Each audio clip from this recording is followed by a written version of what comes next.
কেতিয়াবা তেওঁলোকৰ WhatsApp Facebook গ্ৰুপত আলোচনা কৰে যে আমি মেৰিটত নিযুক্তি পাইছো, গতিকে আমি কাৰো ওচৰত দায়বদ্ধ নহয়। মই কথাটো ওলোটাকৈ কম যে ৰাজনৈতিকভাৱে নিযুক্তি দিব আটাইতকৈ সহজ, কাৰণ আজি যদি ইয়াত বহি থকা 200জন মানুহৰ পৰা মই 5-5 লাখ টকালৈ নিযুক্তি দিলোহেঁতেন, মোৰ দুই ধৰণে উপকাৰ হয়। এটা, মোৰ দলৰ কাৰ্যকৰ্তাসকলক নিযুক্তি দিব পাৰিলোহেঁতেন আৰু 5-5 লাখ টকাও ঘৰত আহিলেহেঁতেন। এতিয়া মেধাৰ ওপৰত নিযুক্তি দিব যাওঁতে আমি দুটা ত্যাগ কৰিব লাগে। এটা ত্যাগ কৰিব লাগে যে আমি টকা পইচা যিটো লক্ষী ঘৰত আহিব লাগিছিল তাক বিদায় দিব লাগে, যে আমাক লক্ষী নালাগে, আমাক সৰস্বতী লাগে। প্ৰথম আমি লক্ষীক বিদায় দিব লাগে।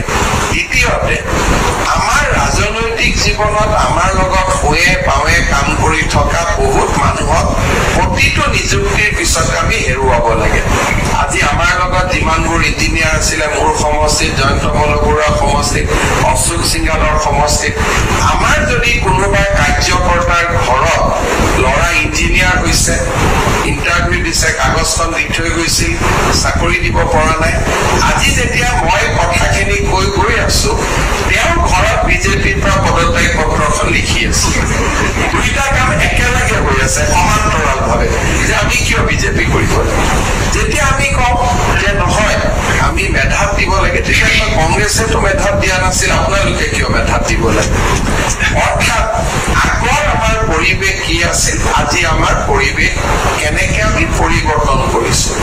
কিন্তু স্বচ্ছ নিযুক্তি মোৰ বাবে এটা অসমৰ জনজীৱনলৈ মই ভাবো যে এটা সময় আহিব য'ত সমাজ পৰিৱৰ্তন হবই লাগিব, আৰু সেই পৰিৱৰ্তনক আজি আমাৰ চৰকাৰ মেধাৰ ভিত্তিত নিযুক্তি।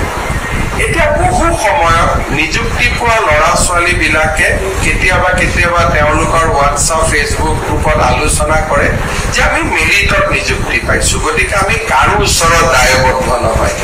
মই কথাটো ওলোটাকৈ কম যে ৰাজনৈতিকভাৱে নিযুক্তি দিব আটাইতকৈ সহজ, কাৰণ আজি যদি ইয়াত বহি থকা 200জন মানুহৰ পৰা মই 5-5 লাখ টকালৈ নিযুক্তি দিলোহেঁতেন, মোৰ দুই ধৰণে উপকাৰ হয়। এটা, মোৰ দলৰ কাৰ্যকৰ্তাসকলক নিযুক্তি দিব পাৰিলোহেঁতেন আৰু 5-5 লাখ টকাও ঘৰত আহিলেহেঁতেন। এতিয়া মেধাৰ ওপৰত নিযুক্তি দিব যাওঁতে আমি দুটা ত্যাগ কৰিব লাগে। এটা ত্যাগ কৰিব লাগে যে আমি টকা পইচা যিটো লক্ষী ঘৰত আহিব লাগিছিল তাক বিদায় দিব লাগে, যে আমাক লক্ষী নালাগে, আমাক সৰস্বতী লাগে। প্ৰথম আমি লক্ষীক বিদায় দিব লাগে। দ্বিতীয়তে, আমাৰ ৰাজনৈতিক জীৱনত আমাৰ লগত হৈয়ে পাৱে কাম কৰি থকা বহুত মানুহক প্ৰতিটো নিযুক্তিৰ পিছত আমি হেৰুৱাব লাগে। আজি আমাৰ লগত যিমানবোৰ ইঞ্জিনিয়াৰ আছিলে, মোৰ সমষ্টিত জয়ন্ত বৰুৱাৰ সমষ্টিত, অশোক সিংহালৰ সমষ্টিত, আমাৰ যদি কোনোবা কাৰ্যকৰ্তাৰ ঘৰত ল'ৰা ইঞ্জিনিয়াৰ হৈছে, ইণ্টাৰভিউ দিছে, কাগজখন দি থৈ গৈছিল, চাকৰি দিব পৰা নাই, আজি যেতিয়া মই কথাখিনি কৈ গৈ আছো, তেওঁৰ ঘৰত বিজেপিৰ পৰা পদত্যাগ পত্ৰখন লিখি আছে। দুইটা কাম একেলগে হৈ আছে সমান্তৰালভাৱে, যে আমি কিয় বিজেপি কৰিব লাগে। যেতিয়া আমি কওঁ যে নহয় আমি মেধাত দিব লাগে, তেতিয়া কংগ্ৰেছেতো মেধাত দিয়া নাছিল, আপোনালোকে কিয় মেধাত দিব লাগে। অৰ্থাৎ আগৰ আমাৰ পৰিৱেশ কি আছিল, আজি আমাৰ পৰিৱেশ কেনেকে আমি পৰিৱৰ্তন কৰিছো। কিন্তু